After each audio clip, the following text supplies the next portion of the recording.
welcome to the wild, wild world of the American Dirt Track Racer, where mistakes can be devastating to man and machine. High-speed competition is incredibly intense. No participation trophies. Only the best teams are fast enough to qualify for the main event. But just one driver can win. No phony baloney Hollywood make-believe, only the real deal. All video captured dead center in America's heartland.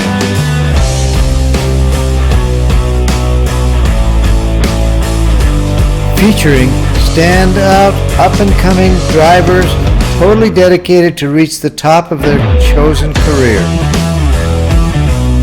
Tyler Neal, 22 years old, from Paragon, Indiana, racing in the Indiana Pro Late Models. Carson Short, 22, from Marion, Illinois, competes in sprint cars.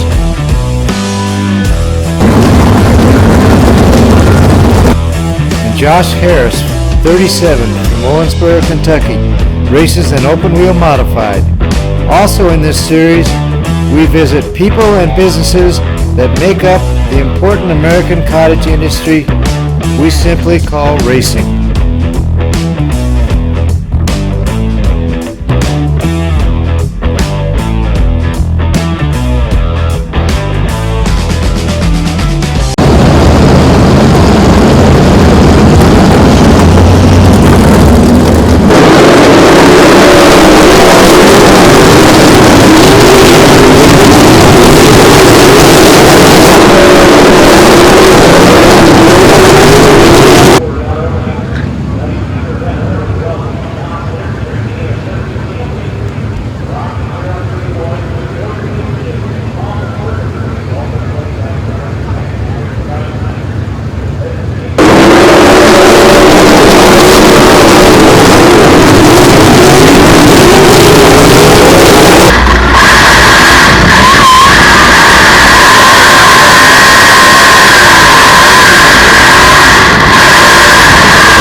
I'm Carson Short from Marion, Illinois, and I'm an American dirt track racer.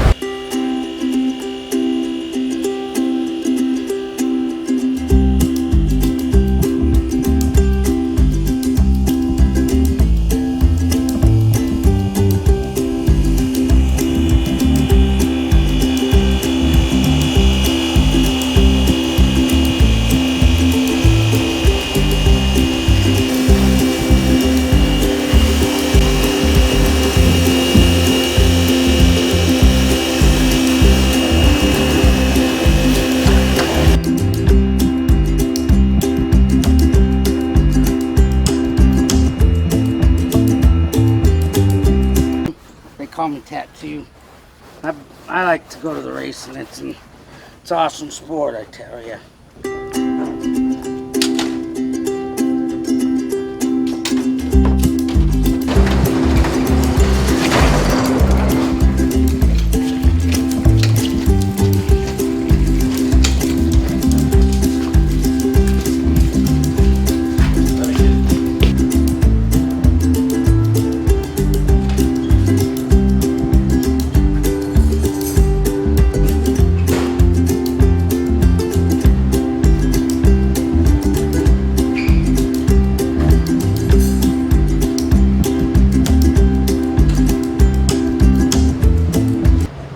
Have much of a life when you go to work and then come work almost the same amount of hours at the shop.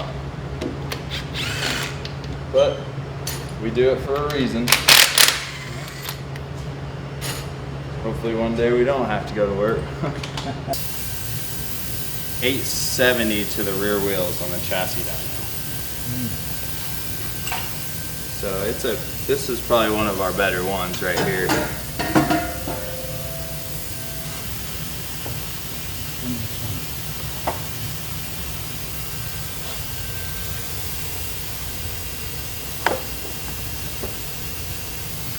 1,480 pounds with me in it. I'm a bigger guy, so it's pretty heavy compared to, I mean, a lighter weight, younger guy. I think the USAC rule is like 1,380, it's around there, so we're probably 100 pounds heavier, but it's still fast. Yeah, I swam in high school, and I played football for 1 year, and then it kind of was like, what do you want to do, race or play sports? Because if I got hurt, then, you know, all this stuff didn't matter. So all I did was swim. I got a couple scholarships for swimming, but I just wanted to race, so that's pretty well it. Played baseball. Yeah, racing was king around here. Yeah. Still is, as you can tell.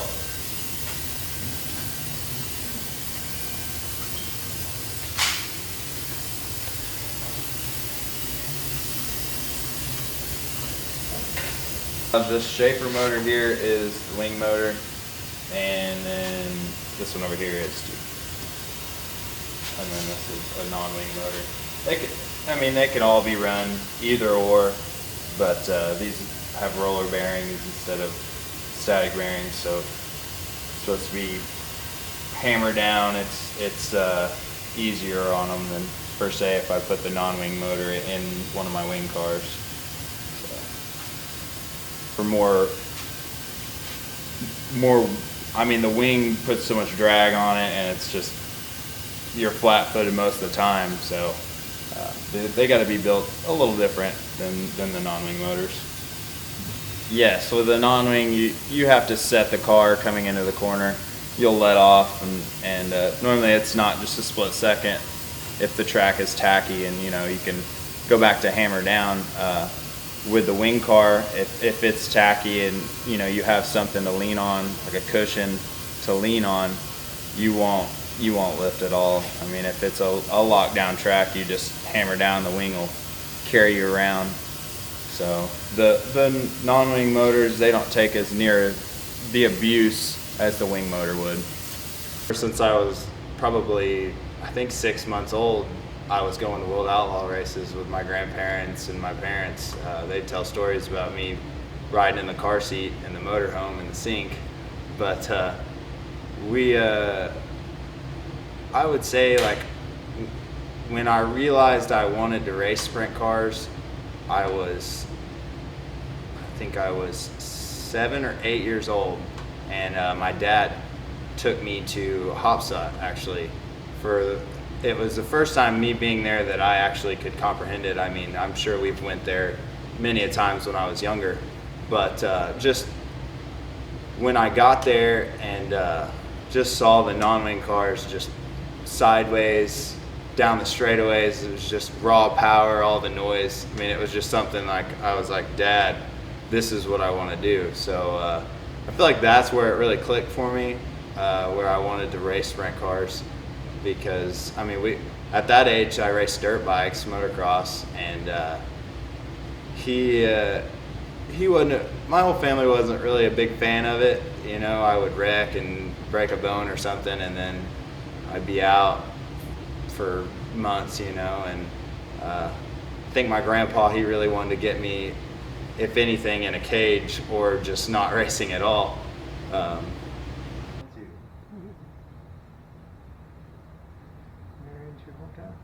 But that was where it clicked when my dad took me to Hopsot. I think Levi Jones won that night, and that's when I realized I wanted to race sprint cars. Yeah, it was definitely a big turning point in my life. I didn't think I'd ever be where I am now, but just watching them, you know, like I said, sideways down the straightaways before they even get near the corners was something that, as a 7-year-old, made me really excited. You know, most kids are watching baseball or football or something like that. No, that racing was what fueled my interest. So yeah, my whole family supports me. My little sister, she'll come anytime she can when she's not working or doing what young teenagers do. But she'll come sell t-shirts and I just didn't wipe the car down, wash the car. So she's always been a big part of it. And my older sister, when she is in town, she comes, and it's just a family. It's a family oriented thing we do. So the family, they're all for it. It's one of the main things. I feel like it keeps us all really close. Like I said, I mean, I'm with my grandpa more hours of the day than anyone else.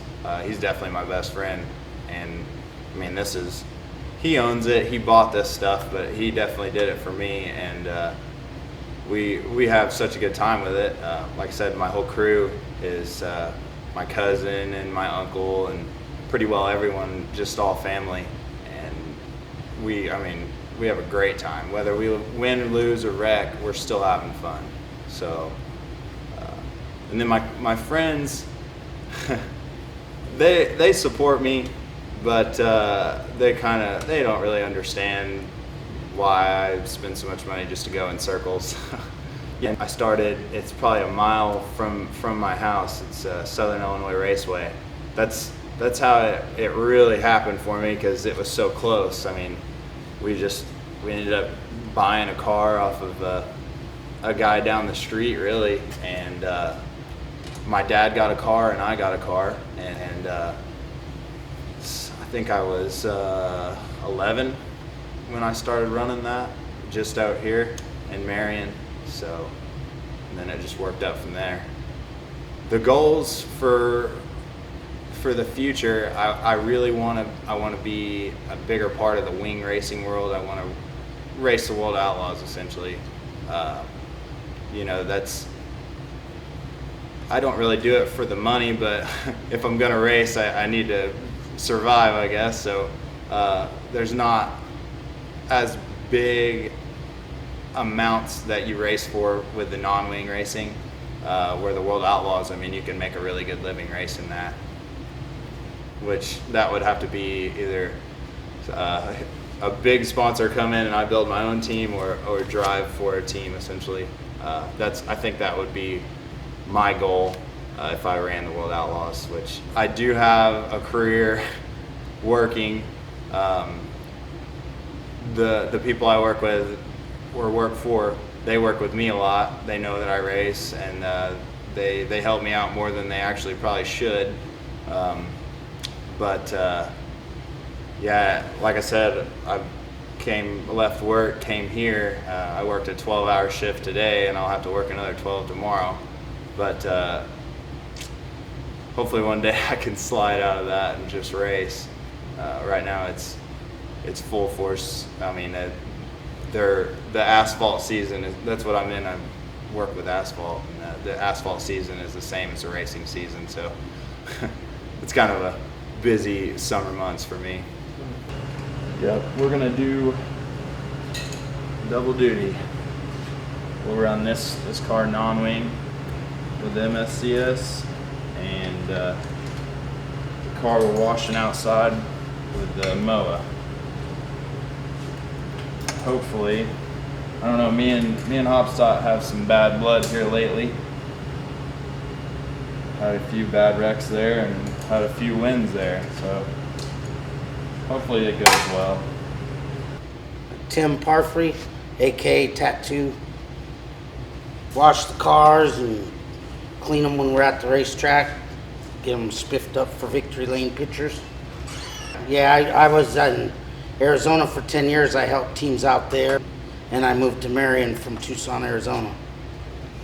Oh yeah. Yeah, I go every once in a while. Like this weekend they're running both cars, so I'll be there cleaning and getting them ready for racing. I used to want to drive them, but then seeing how much money, I'll just stick with cleaning them. He's got a good chance to win them both. He's pretty good at Hopstot. It's fast. Oh yeah. It's a fast track. When they crash, they crash.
starting spot.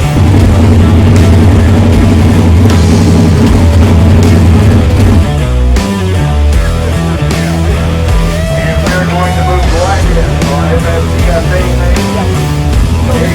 We'll get the field momentarily. Johnny Brackett is aboard the Underpower. There goes last night's winner of the Bloomington Speedway, Kyle Cullen.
only painting auto body.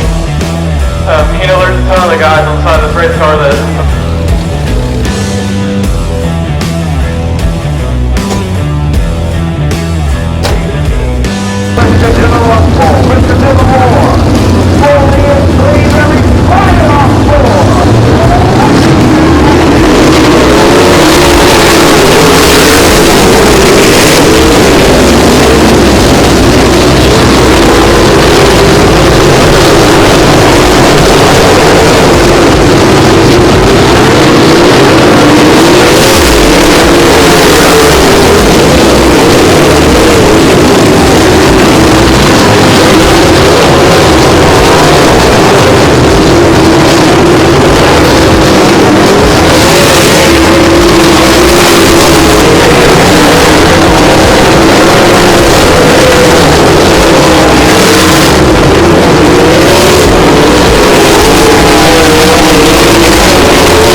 second. That might be Chase's first ever feature than victory here at Tri-State Speedway. So Chase Briscoe visits with the Bowen guys and comes away a winner in his own track. How about that? Race fans, he's up on a go! Hammer for Chase Briscoe!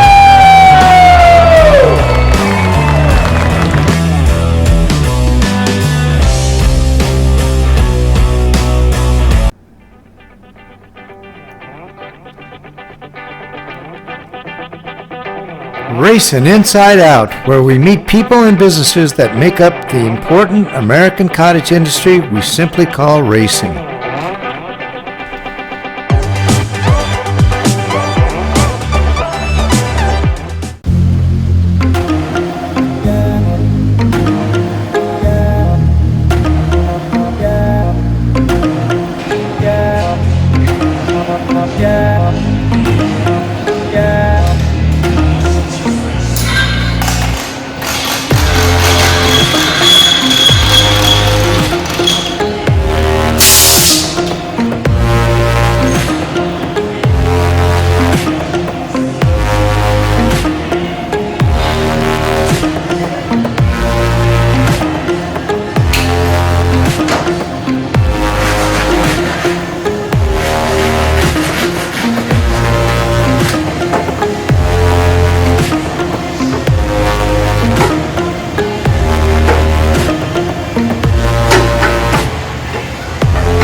Definitely through my dad.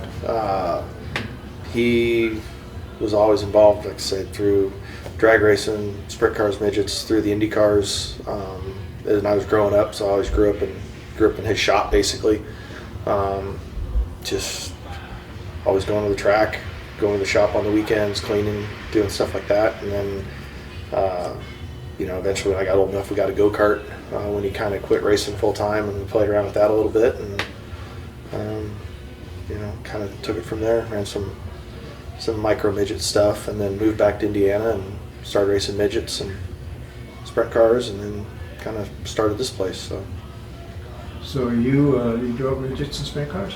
Yeah, I wasn't very good at it. I was better at building them definitely than driving them, but they had a midget that ran at the Speedrome, and then I ran some of the local dirt track stuff around here, but not as hard as some guys. I mean, still had to work during the week and race on the weekends, and so I was always better at building them. So when did you start this business? Started in 2002. I was working at Bob East. We built a car on the side for Casey Kane. Me and Casey's brother Willie kind of came up with this deal. Is that the meat packer car? No, this was way before that. Oh. And like I said, I was still working at Beast, racing myself. They went out and we built it kind of at night at this other guy's shop, and they went out and won some races with it right off the bat. And I got a few phone calls, some interested in something here or there. I was either going to have to not do it, keep my job at Beast, or kind of start off on this. And it was easier to start with something that was a big flash like that. Casey was up and coming, and so it worked out. I was just able to sell my race car stuff off in the fall, stay alive through the wintertime, building a couple cars for some of the local guys around here, doing some repair work, and it's just kind of taken off from there. So you basically made a living in racing one way or another?